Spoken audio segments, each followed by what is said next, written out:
বাংলাদেশে আওয়ামী লীগ নিষিদ্ধ হয়েছে, সরকার ঘোষণা দিয়েছে, কিন্তু তারপরও তরুণ প্রজন্ম সন্তুষ্ট না, আশ্বস্ত না। এর মানে বাংলাদেশে আরও কিছু ঘটাতে হবে। হাসনাত আবদুল্লাহরা সেভাবেই প্রস্তুতি নিচ্ছেন, স্পষ্ট করে বলছেন যে রাজপথ ছাড়বেন না। এর মানে হয়তো সাময়িক সময়ের জন্য তারা বাসায় যে ঘুমাবে, কিন্তু রাজপথে যে তাদের অবস্থান এটা তারা ছাড়বে না। তাদের আন্দোলন চলতে থাকবে, তাদের কর্মসূচি চলতে থাকবে।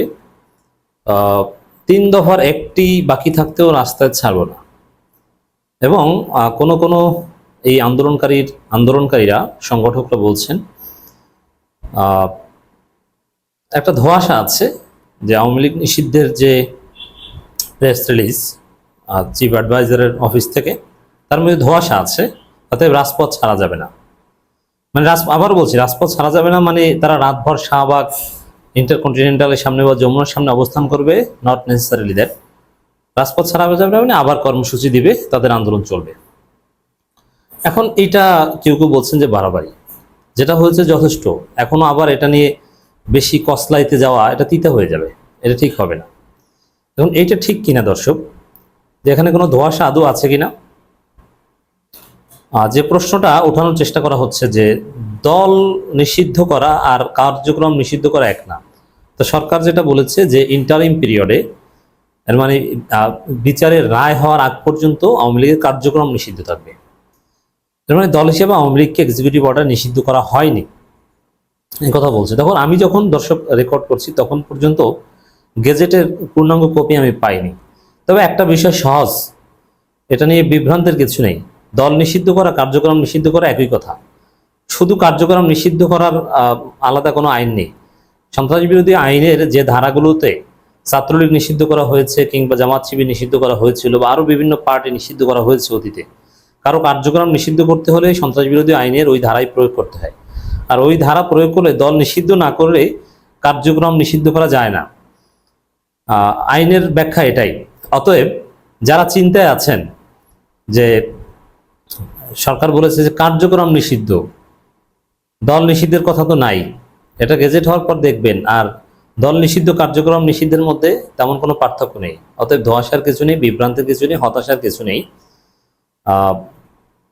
দল নিষিদ্ধ হয়ে গেছে, কার্যক্রম নিষিদ্ধ হয়ে গেছে। আবার একটা সহজ বিষয় দেখেন, যে দলের কার্যক্রম নিষিদ্ধ ওই দল করে লাভ কি? ওই দলের কোনো ভ্যালু আছে? এর মানে কার্যক্রম নিষিদ্ধ, দল নিষিদ্ধ, এগুলো সিনোনিমাসলি বলা যায়।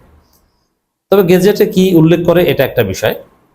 তবে আমার মনে হয় যে এটা নিয়ে চিন্তার কিছু নেই। দল নিষিদ্ধ, কার্যক্রম নিষিদ্ধ একই কথা। আর যে কথা বলা হয়েছে যে শাস্তি দিতে পারবে ইত্যাদি ইত্যাদি, তো সন্ত্রাস বিরোধী আইনের ওই ধারা নিষিদ্ধ সত্তার অন্তর্ভুক্ত না করলে শাস্তি দেওয়া যায় না। অতএব এখানে অসন্তুষ্টির কিছু নেই, এটা নিয়ে বাড়াবাড়ি কিছু নেই। খুশি হওয়া উচিত। আমি প্লেসড যে না, সরকার গেজেটের আগে যে স্টেটমেন্ট দিয়েছে তাতে কার্যক্রম নিষিদ্ধ, দল নিষিদ্ধ সিনোনিমাসলি বলা যায়, কোনো সমস্যা নেই। এরপরে বাকি যে দাবিগুলো, জুলাই সনদ আরও আসছে সেদিকে, এটা না হওয়া পর্যন্ত ঘরে ফিরে যাবে না। এটা 30 ডেজের একটা টাইম লাইন সরকার দিয়েছে, ডেডলাইন দিয়েছে। অতএব রাজপথে সক্রিয় থাকতে হবে, কিন্তু এটা নিয়ে আন্দোলন চালিয়ে যাওয়ার কিছু আছে বলে মনে করি না। সবই হবে, আঙ্গুল বাঁকা করলে সবই হয়। প্রফেসর ইউনূস বলেছিলেন না যে আওয়ামী লীগ নিষিদ্ধ করার কোনো পরিকল্পনা আমাদের নেই? ইউনূস বলেছিলেন, কিন্তু কই নিষিদ্ধ করেছে না? করেছে। এরকম আরও যাই বলুক, শেষ পর্যন্ত তো নিষিদ্ধ করতে হয়েছে। অতএব টেনশনের কিছু নেই, আমরা মোটে উদ্বিগ্ন না দর্শক। আওয়ামী লীগকে নিষিদ্ধ করা সহ ছাত্র জনতার 3 দফার একটি দফা বাকি থাকা পর্যন্ত রাজপথ না ছাড়ার ঘোষণা দিয়েছে জাতীয় নাগরিক পার্টির মুখ্য সংগঠক দক্ষিণাঞ্চল হাসনাত আবদুল্লাহ।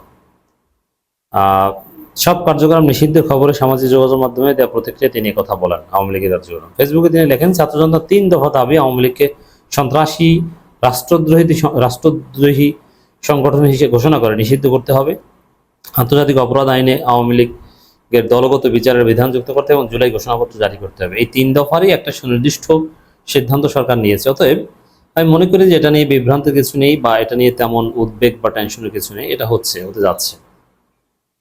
তিনি আরো লেখেন, এই 3 দফার একটি বাকি থাকতেও জনতা রাস্তা থেকে উঠবে না। আমরা 5 আগস্টের সমাপ্ত কাজ শেষ করতে এসেছি।